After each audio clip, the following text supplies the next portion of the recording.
Kung wala kang goal, para kang naglalakad sa dilim. Hindi mo alam kung saan ka pupunta. Pero pag may malinong kang goal, alam mo yung kahit mahirap, kahit madapa ka, tutuloy ka pa rin kasi alam mo, meron kang patutunguhan. Hindi sapat yung gusto mong yumaman o gusto mong magnegosyo.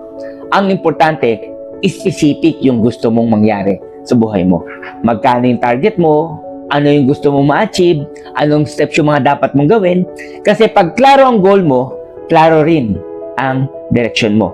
At pag tinamaan ka ng katamaran, alalahanin mo palagi kung bakit ka nagsimula. Dahil ang goal mo, yan ang fuel mo. Na kahit pagod ka, na kahit hirap ka, babangon ka pa rin kasi alam mo, yan ang pangarap mo. Kaya kung seryoso ka sa pangarap mo, huwag kang bara-bara. Gumawa ka ng plano, sundan mo, at gawin mo. Malayo ang mararating ng mga taong may plano sa buhay.